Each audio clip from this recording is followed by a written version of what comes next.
May we continue with what we were talking about yesterday morning.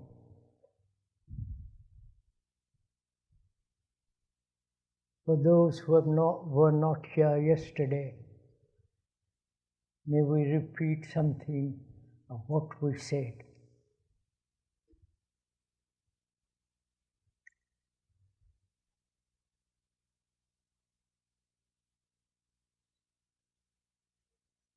We were saying yesterday morning how the world is broken up, divided through nationalism, which is really a form of tribalism. How religions have divided man with their dogmas, with their beliefs, with their superstitions, illusions. How human beings have created sects.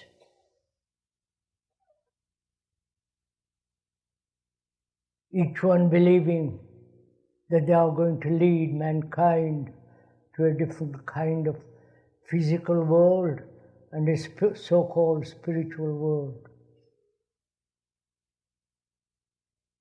There's been various gurus, both in the West and in the East, with their peculiar beliefs and meditations and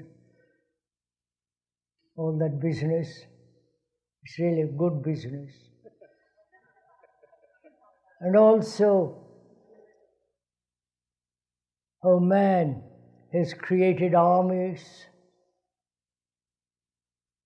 and all the implements of war to destroy each other in the name of their country, honor, prestige, freedom, any idea to destroy each other. And also, ideologically, man again has divided himself as the totalitarians and the democratic group. Where in one country there is absolutely no freedom. It's like living in a prison. And the others are free to do what they want to do.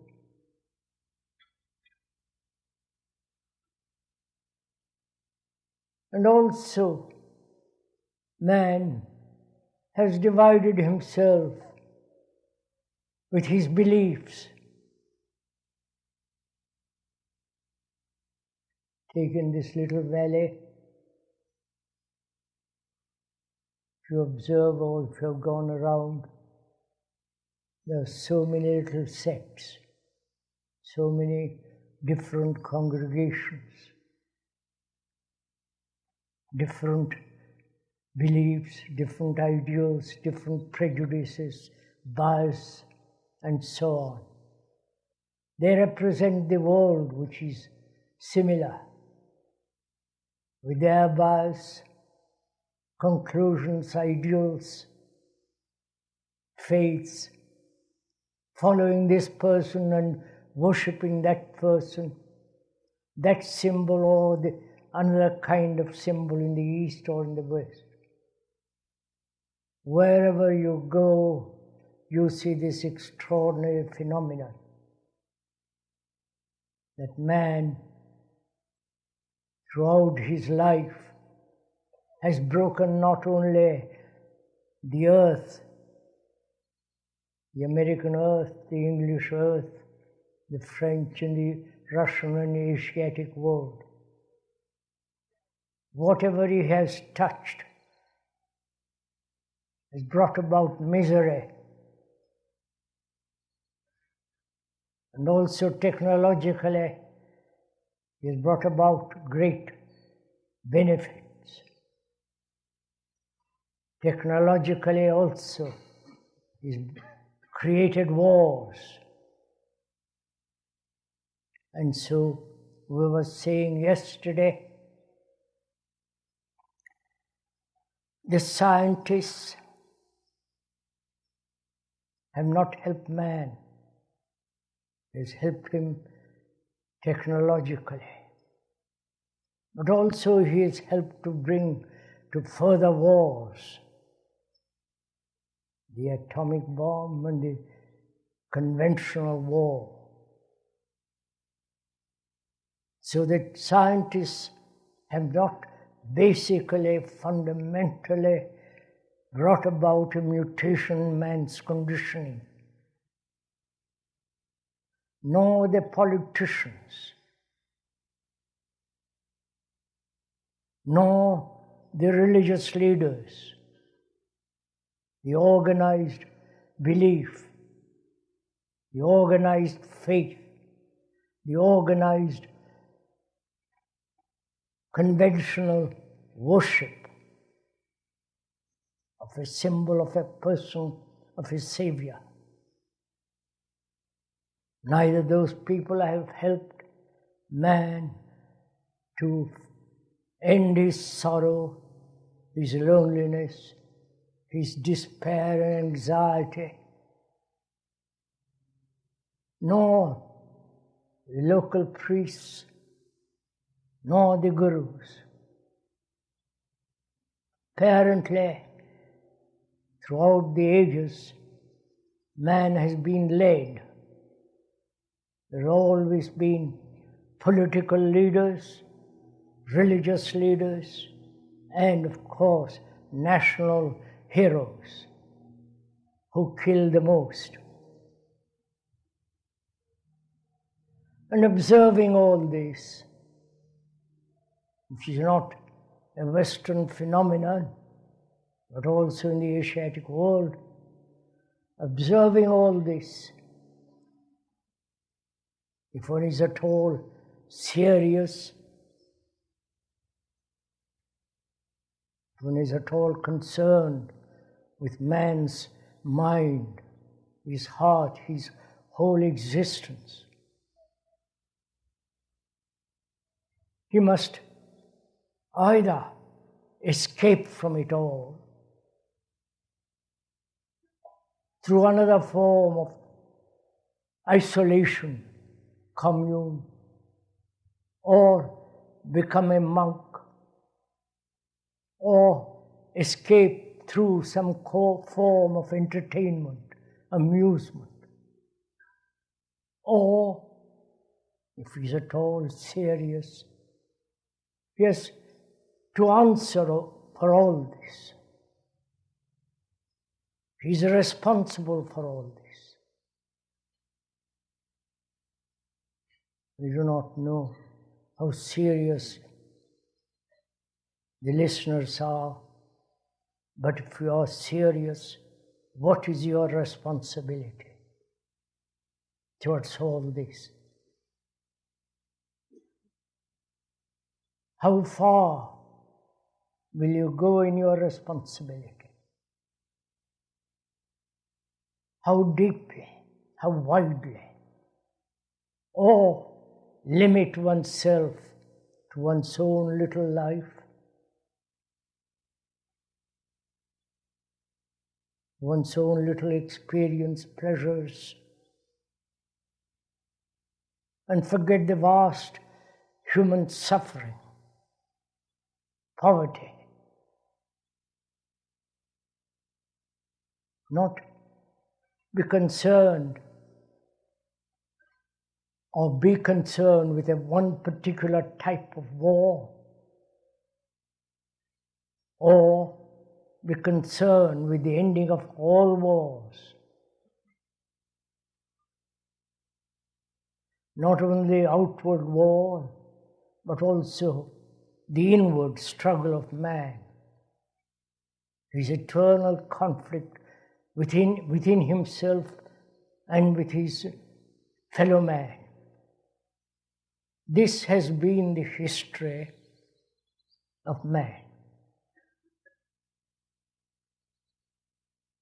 Thousands and thousands of years of evolution, man still remains as he was, slightly probably, little modified, but basically he's cruel, violent, antagonistic, competitive, and so on. And as we were saying yesterday also,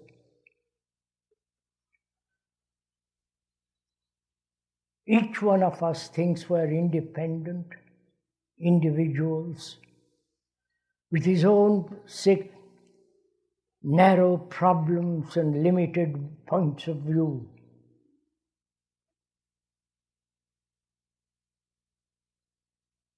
But when one begins to inquire deeply, as we are doing now, and I hope we can do this together, when we are inquiring deeply why human beings, after so many million years,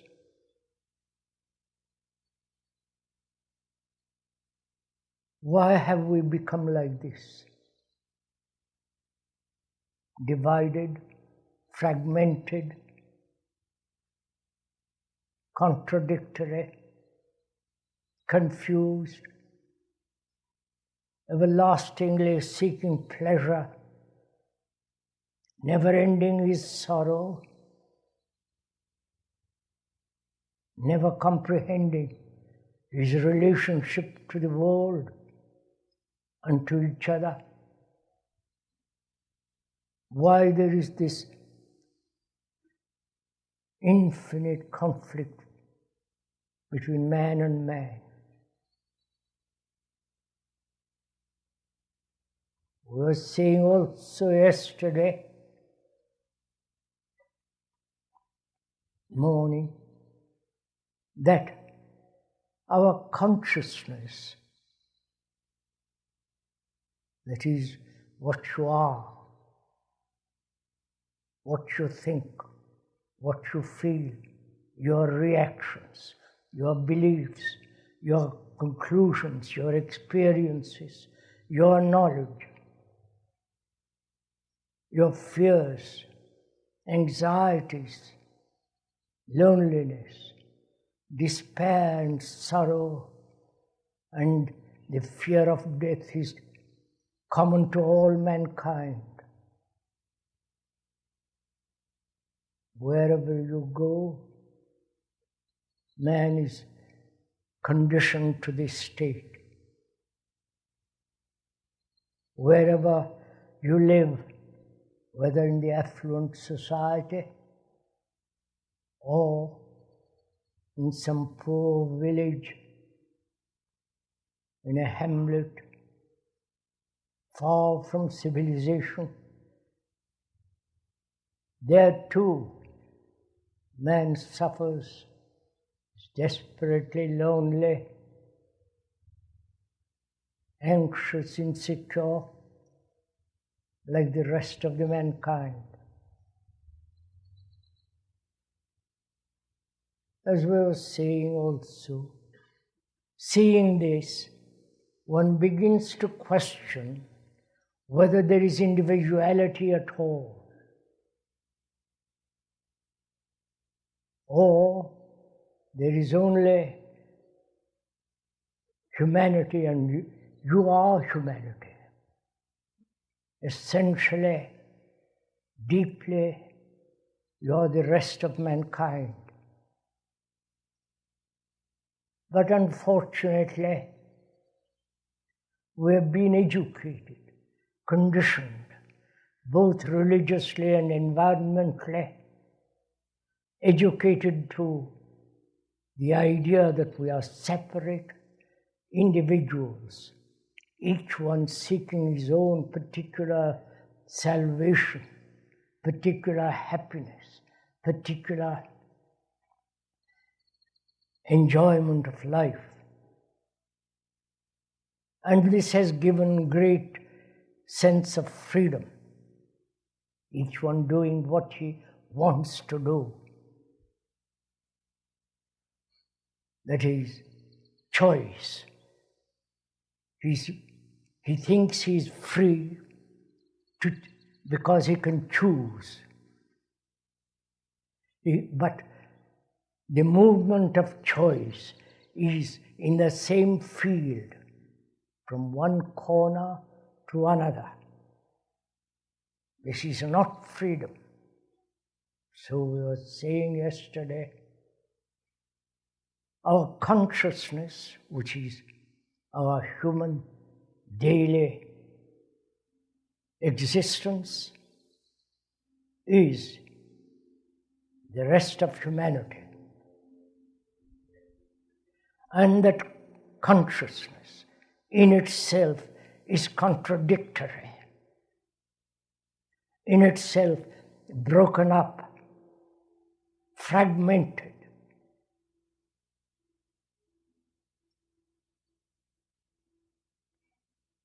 As we were saying also, this is not a lecture. Lecture being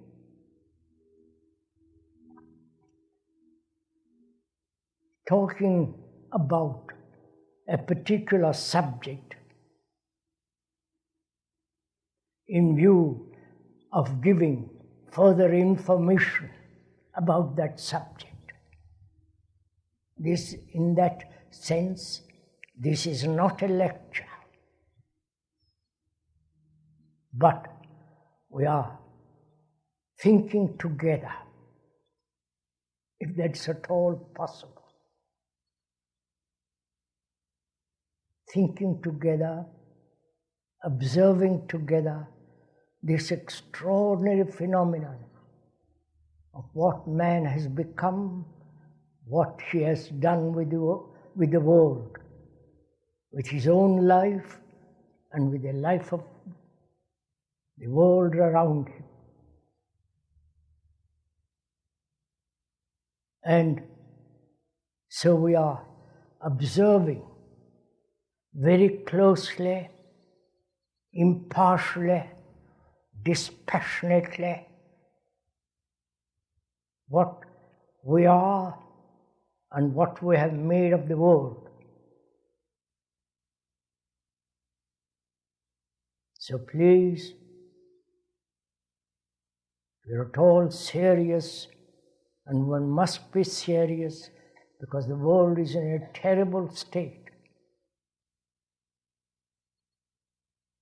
There's tremendous danger for each of us.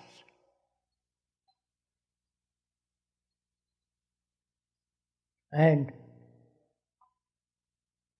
so we are thinking together, observing together, not agreeing together. Not seeing things as I see it or as you see it, with our own particular bias, our own prejudices, our own nationalistic, idiotic points of view, but rather be free to observe.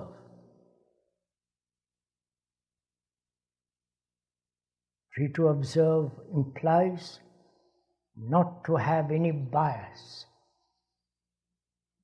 to see exactly what's going on outwardly.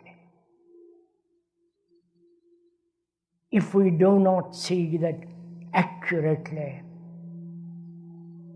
then we'll not be able to relate ourselves to that accurately, precisely.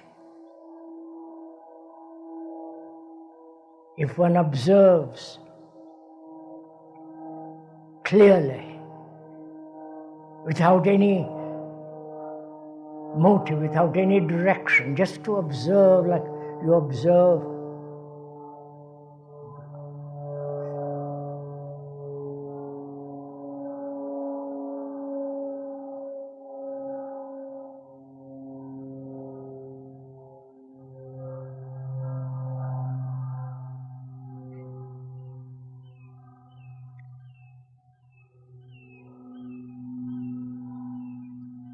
as you would observe a mountain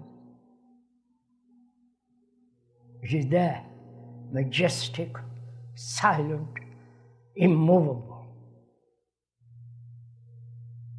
The same way to observe this extraordinary phenomena of man.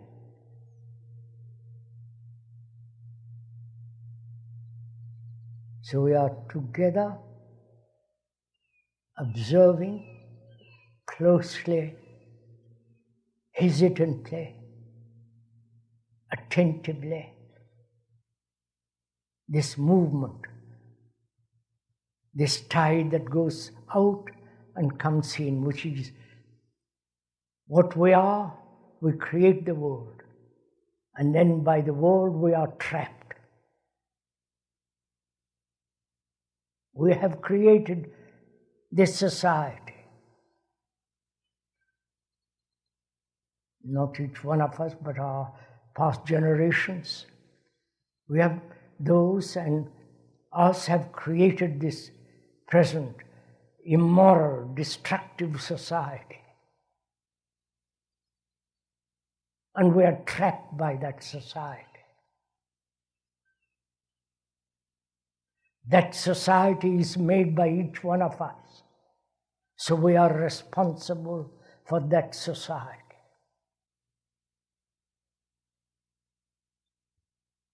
Whether it is possible not to change society, but is it possible to radically, deeply transform our conditioning, which is understand deeply our consciousness, which is what we are. Is it possible to transform not into something, but to change, bring about a mutation in the very structure and nature of our consciousness?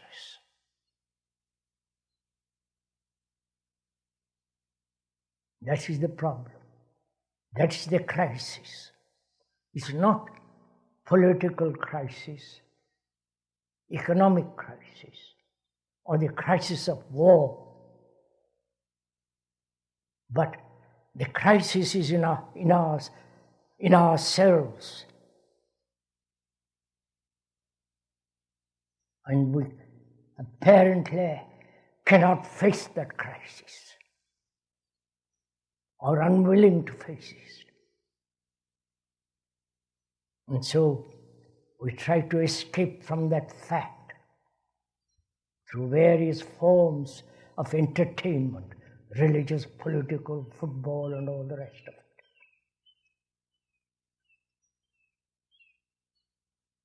Also, as we were saying yesterday morning, the content of our consciousness,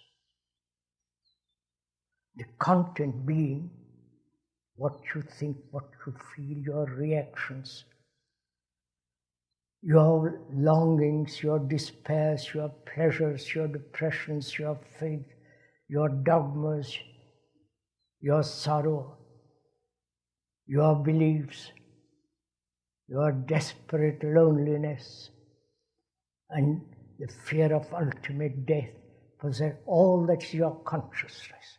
That's what you are. And we are asking together whether that the content can the content end? That is, the conditioning of human mind, human existence, can that be transformed? So we took yesterday the whole question of belief, which is part of our consciousness, the ideals, the faiths that divide man against man, the totalitarian ideology and the democratic ideology, the Catholic ideology and the Protestant ideology. Their belief, their dogmas, their violence, as the same in the Asiatic world. That's part of our consciousness, as nationalism is part of our tribal consciousness. Whether that belief can end totally, completely, having no belief ideals at all, but actually face facts as they are, not as they should be.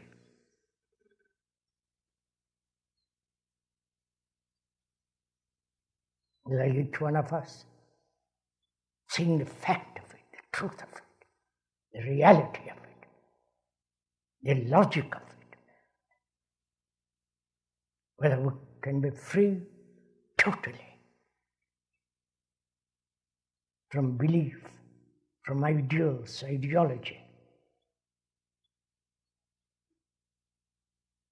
This requires a great deal of investigation, attention, energy to find out how our minds are crippled with beliefs and ideologies.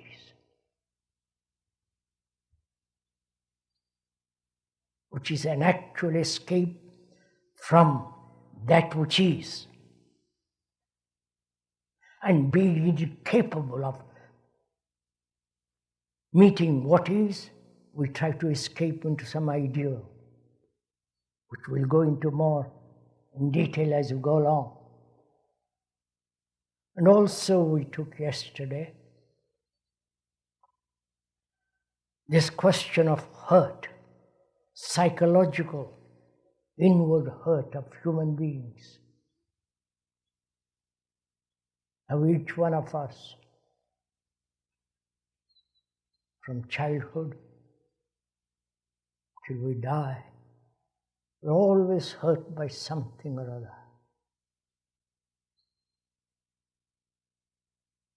If you are aware of it as you are sitting there, I hope comfortably, whether one is aware that one is hurt.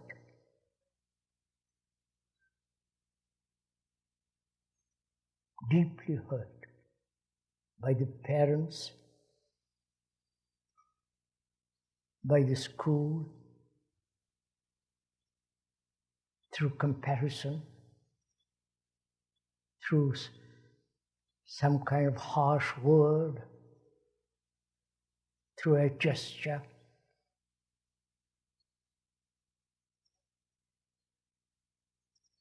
And as we grow older, we carry that hurt, consciously or unconsciously, deeply. And the consequences of that hurt are incredibly complex. Because when one is hurt, one is afraid of getting more hurt.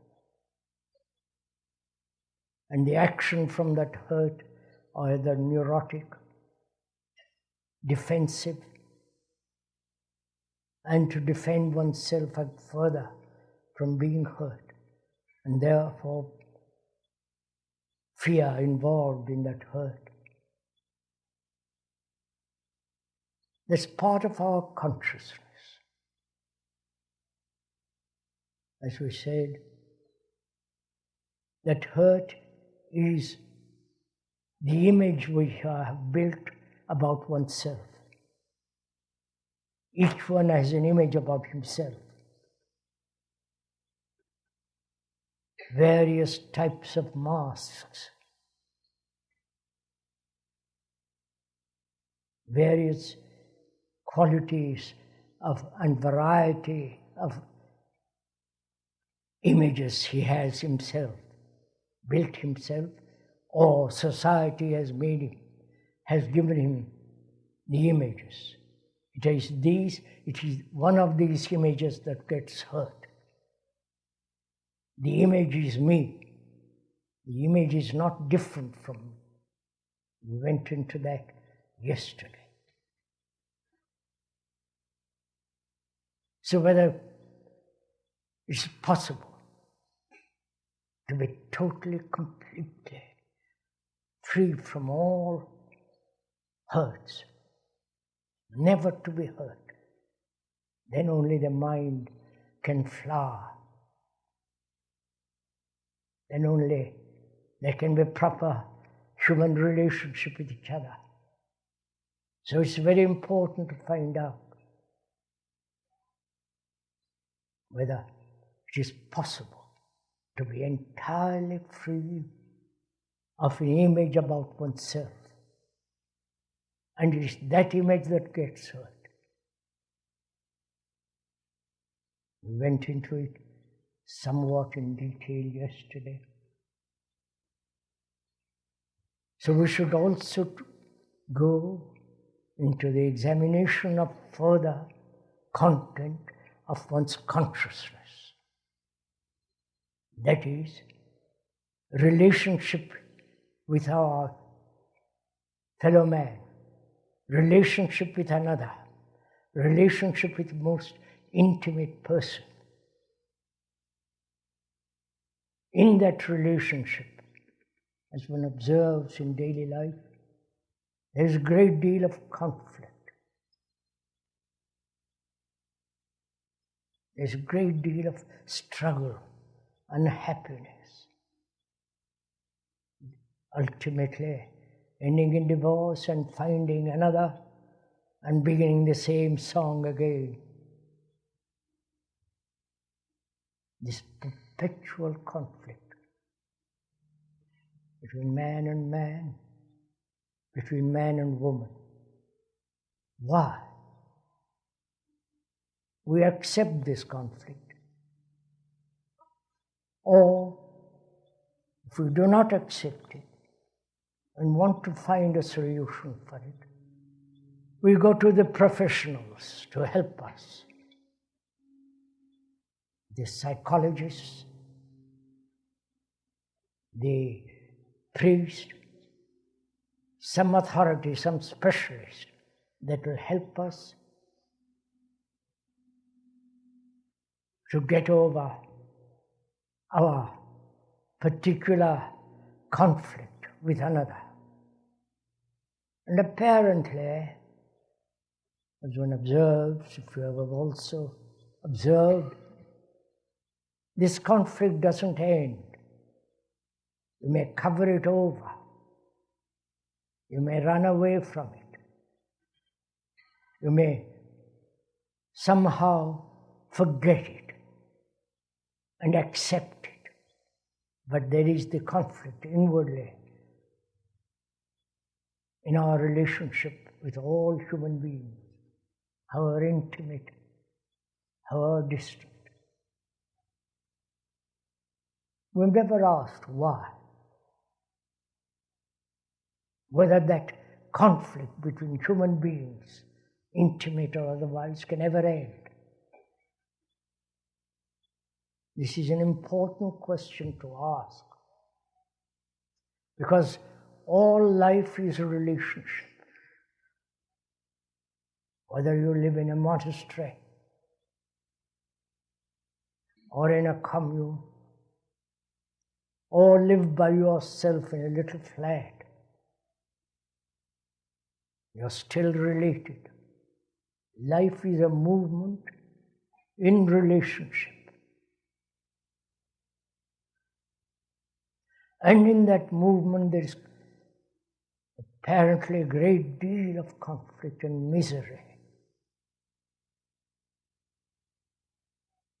This is part of our consciousness, submerged or on the surface.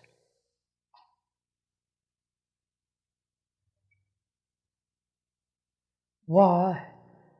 after a million years with all the information that we have, all the information which has become our knowledge,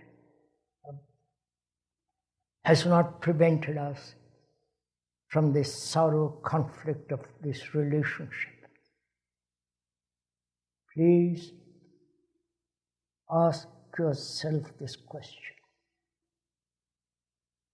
I am not asking you to ask this question, which is a natural question.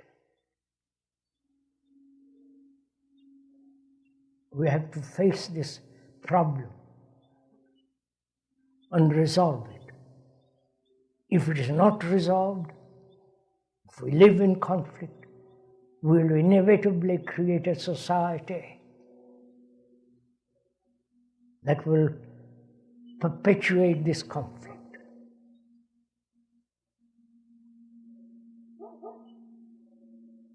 So please be serious, if you will, with regard to this question, because it's very important,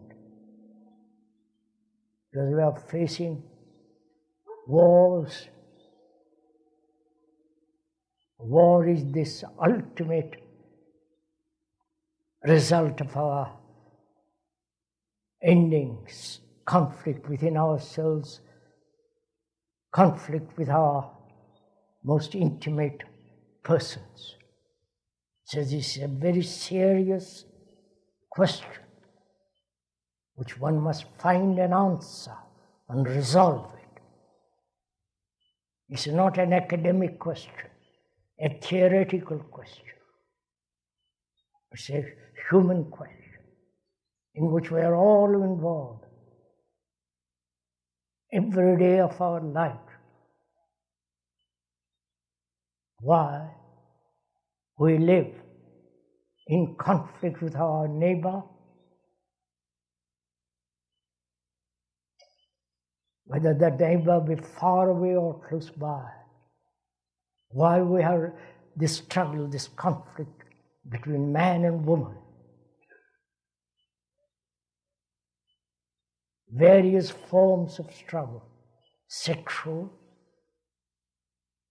the struggle of each one pursuing his own desire, his own ambition, his own fulfillment or her fulfillment, each one trying to become something different from each other.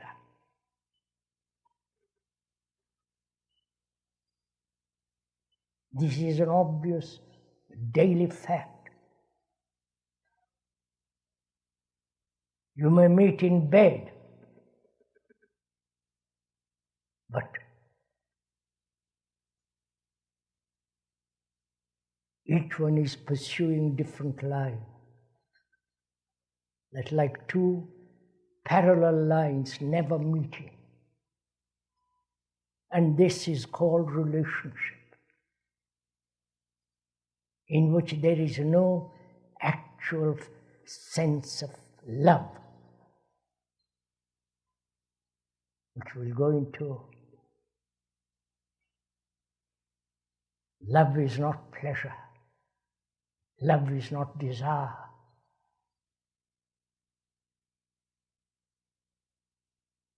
Love is not seeking fulfillment. But we have made our relationship with each other a sense of fulfillment, pleasure, something to be desired, and so on. So why do human beings, so technologically intelligent, such extraordinary capacity and energy, why human beings have not solved this most essential question, problem?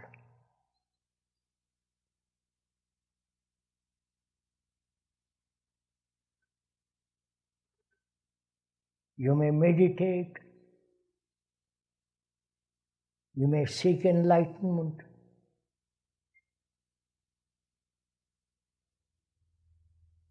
You may follow the latest guru, the latest expression of whatever you are following.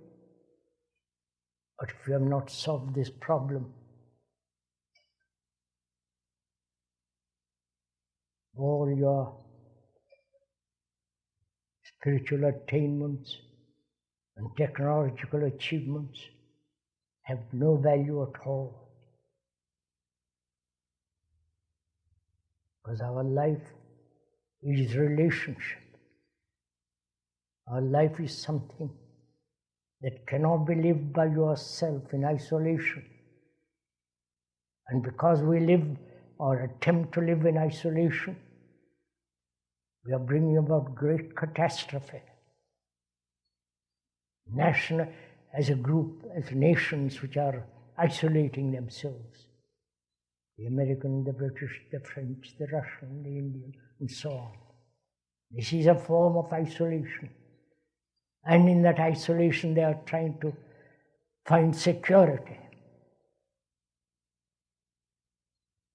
There is no security whatsoever in isolation.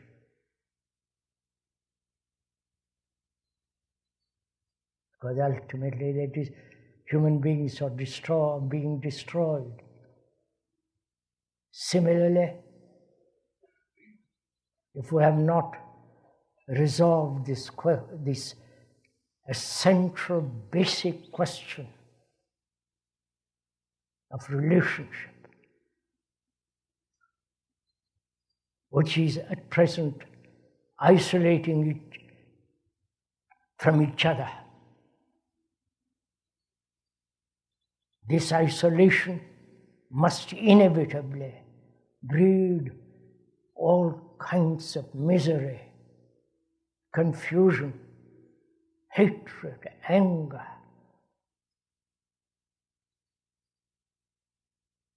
So is it possible to have a relationship in which there is no conflict whatsoever?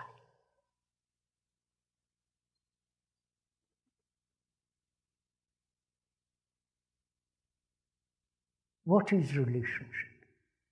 What does it mean to be related to another? Not physically only, but much more psychologically deeply, which conditions our physical activity. We should always forget that we want to improve the environment as society, and we do all kinds of legislative laws and so on, so on, so on. We never realized that psychologically, if we are not clear, what we do will bring about a rotten society. Psychologically is more important to transform what our own conflicts, not end merely the outward conflict. I hope we understand this deeply. The psychological conflicts will inevitably produce world conflict. But we are trying to change the outward structure without fundamentally, psychologically, if I may use that word which is so abused, spiritually. If there is no fundamental, basic transformation of the psyche, do what you will also outwardly. What you have done outwardly will always be overcome by the psyche. As you've seen in the recent revolution of the communists, they hoped through changing of the outward structure of society. They would change man. And it has been totally the other way, which is so observable and known. So relationship is extraordinarily important.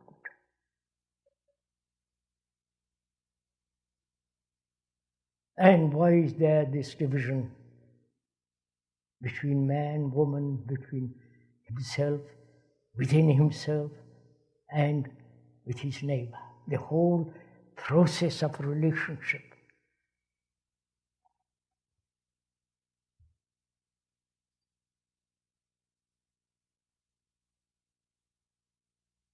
Are you waiting for the speaker to explain it away? Why we live in conflict with each other, man, woman, and so on? Or we are together observing this phenomenon. Observing, not trying to resolve it. To observe first. And to understand how to observe, not how to resolve the problem. Yes? There is the problem. I'm not married. Suppose I'm married, I have a wife. I am pursuing my own desires, my own ambition, my own success and so on. And she's also doing the same thing in a different form. And we may have sex and all that, children. But we two are separate entities pursuing our own goals, our own ways, our own fulfillment, our own doing our own thing, as you call it.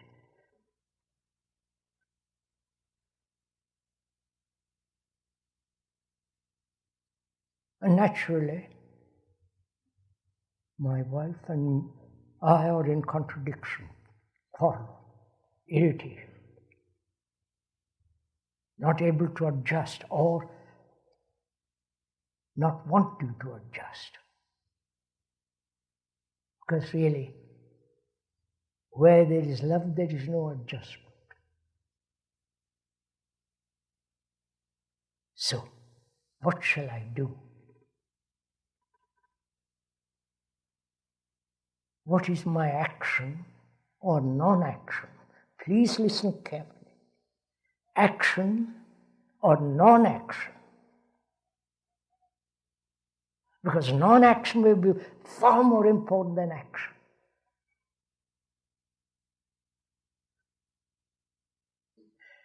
The negation is the most positive action. That is, to see the false and see the truth in the false is to end the false, just to observe. But we're also eager to act, to do something about it. I am my wife and I quarrel, we disagree, we, all the rest of the ugly business that goes on. You are probably much more aware of it than I am. The terrible tension, the loneliness, the ugliness of it all. Now, together we're going to observe, not to resolve the problem. Please listen carefully.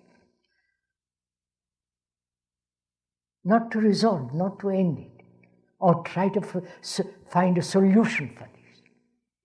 But together we'll observe. That is, how you approach the problem. That is, how you look at the problem. You know, the approach is far more important than the problem itself. Indeed. If I am frightened of losing my wife, or, business, I don't have to go into details of all that. My approach then is conditioned by my fear. And the solution then of the problem is conditioned by my fear. So it's not resolved. You understand? So the approach matters far more than the problem itself. If we could understand this one simple thing. So we're always concerned with the problem, the complexity of it, the analysis of the problem. Our mind is directed to the solution of the problem.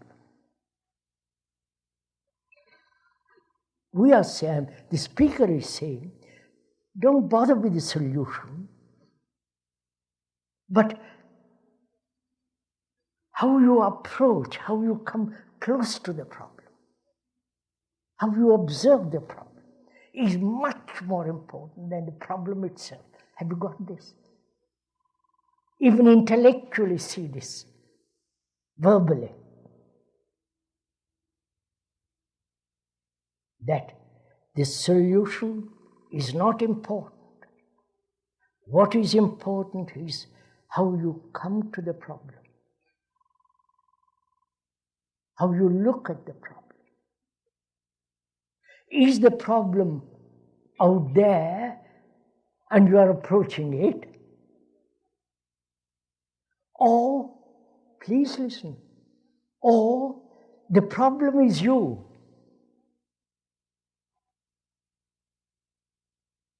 You understand?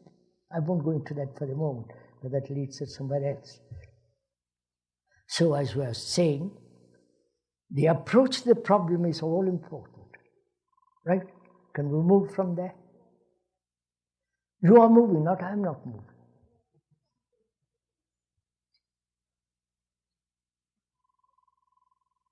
We are saying how you come to the problem, how you look at the problem, how you gather your energy to look at the problem. Is your approach directed, which means trying to resolve the problem? Or have you a motive? And if you have a motive, you approach with that motive. So, when you approach with a motive, the motive is going to decide how you will deal with the problem. Whereas if you have no motive, please, this demands accurate observation. When you have no motive and therefore no direction, then you are observing the problem purely, without any bias, without any discoloration.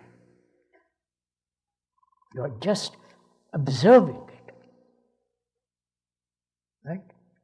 Are we doing this now as we go along?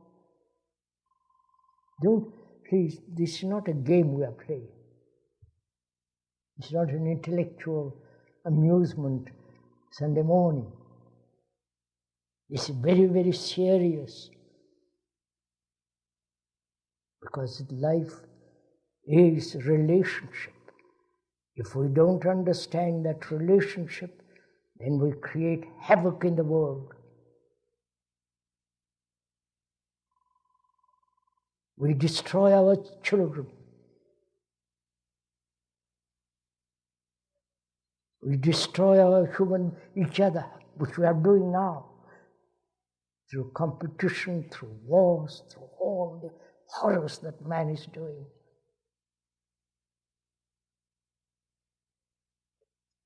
So, together we are observing.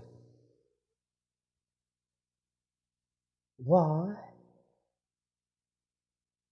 human beings cannot live at peace with each other. That is the fact.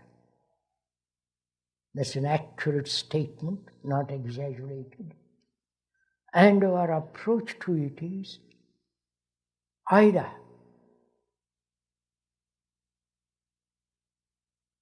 pure, non-personal, objective observation, or you are approaching it with a personal reaction. If you are approaching it with a personal reaction, it will go on forever, the conflict. But if you approach it objectively, dispassionately, without any direction, you understand? What is then the state of your mind? Please follow this. What is then the state of your mind which looks at the problem? You understood this? Have you understood somebody? There is.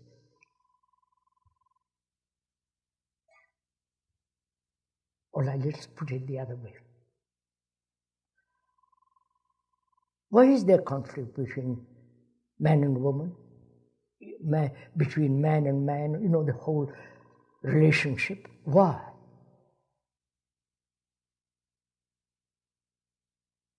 Look at it, please. Answer it yourself. Go into it yourself.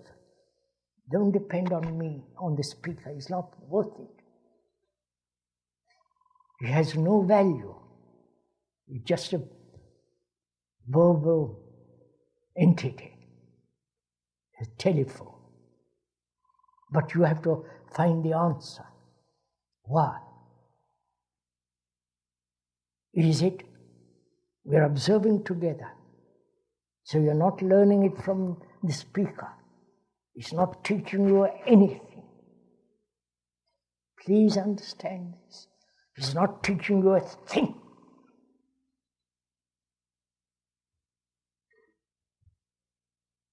Therefore, you are not his followers. He's not your authority. He's not your guru. They've all led you astray because they've never been able to solve this problem or never tackled this problem.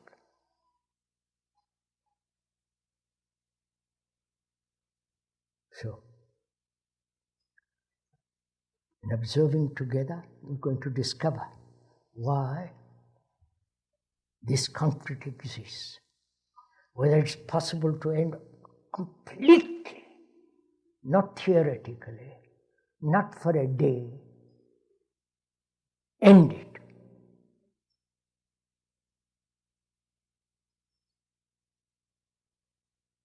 This conflict exists, must exist. I don't want to tell you because it becomes so silly. If I tell you, you will say, yes, that's correct. And then you are back in the... It isn't something that you yourself have discovered. You know what happens when you discover something for yourself? Psychologically, you have immense energy.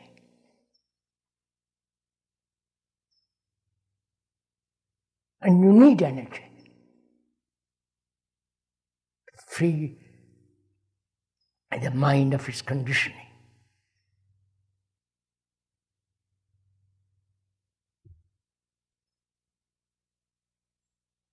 I quarrel with my wife, if I have one,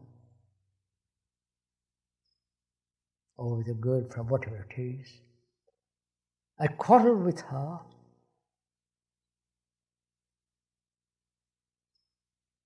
Because I'm a lonely man.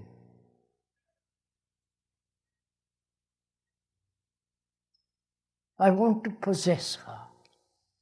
I want to depend on her. I want her comfort, her encouragement, her companionship.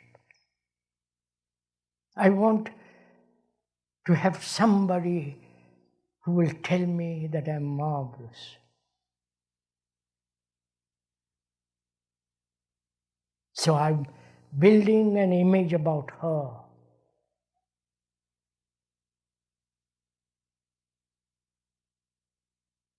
And she also wants to be possessed, wants to fulfill in me sexually, wants me to be something different from what I am. So there is this.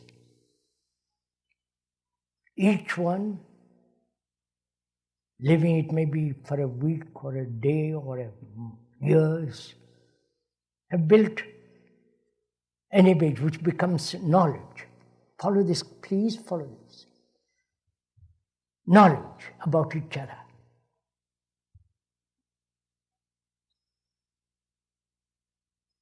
Knowledge. May I go into it a little bit? This is serious. Knowledge is destructive in relationship.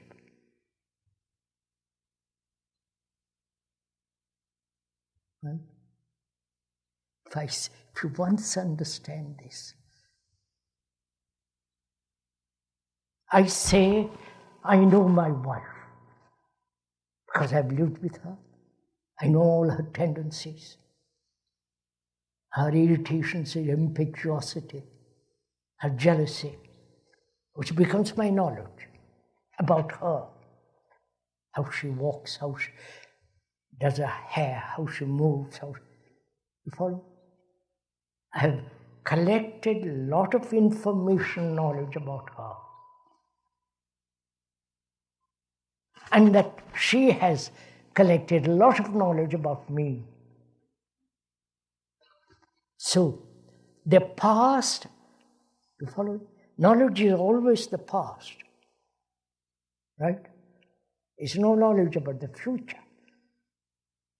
Predictable, you understand?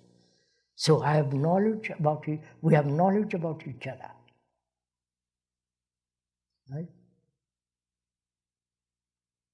So I have to inquire a great deal into the question of knowledge. What place has knowledge in life?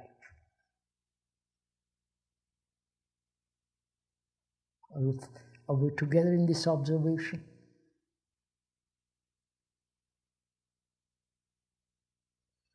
Will knowledge transform man? What place has knowledge in the mutation or in the ending of conditioning? This is conditioning. I have conditioned, I have conditioned through knowledge her, and she has conditioned me through knowledge. You following all this? We are together in this. We are observing together. Please, I am not teaching you. You are observing with all your energy, with your capacity to see this fact. That where there is knowledge in relationship, there must be conflict. I must have knowledge how to drive a car, how to write a sentence, how to speak English or French or whatever language it is. Or I must have technological knowledge. If I'm a good carpenter, I must have knowledge about the wood tools I use and so on. But in relationship with my wife, or with a friend, whatever it is. That knowledge which I have gathered together, put together through constant irritation, constant separation, ambitions, this knowledge which I have acquired, that knowledge is going to prevent actual relationship with another. Right? Is this a fact? Or is this merely a supposition, a theory, an idea?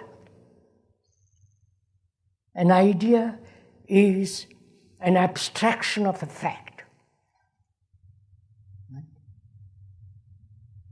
The word idea, Greek, means to observe,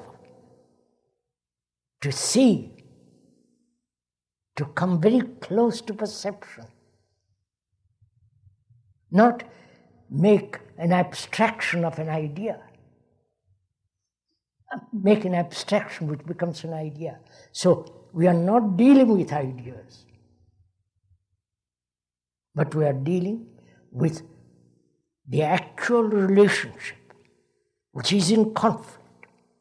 And that conflict arises when I have accumulated lots of information about her and she has inquired a lot about me.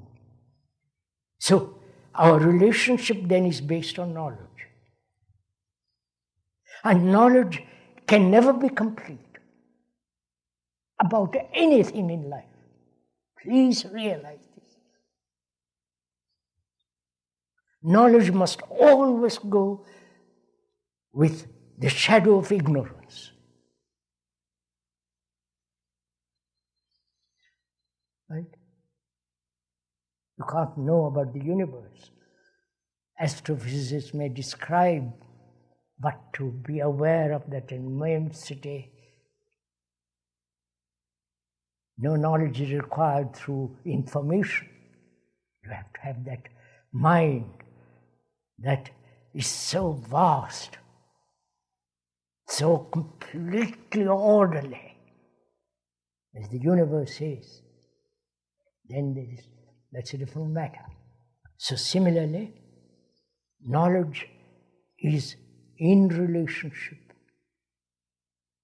brings about conflict.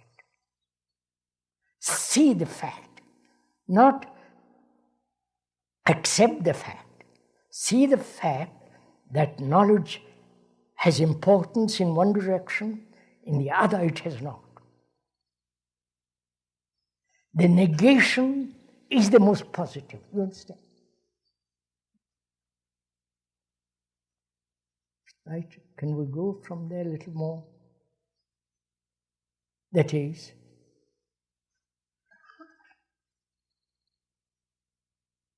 do we exercise will to end conflict?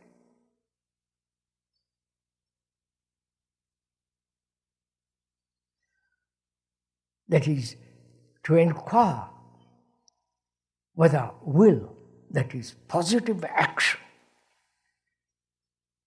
I want to end this conflict, whether that will bring about the cessation of conflict, which we have done this before. So, it's very important to understand the place of knowledge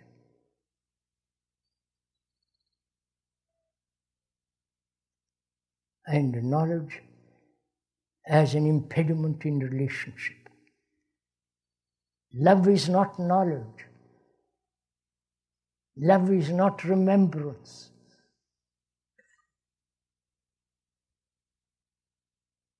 When there is no knowledge about her, I look upon her and she as a fresh, new human being, each day new. You know what it does? People don't know anything about all this. You're too learned, you're full of book knowledge, what other people have said. And that's why this becomes awfully difficult to comprehend, a very simple thing like this.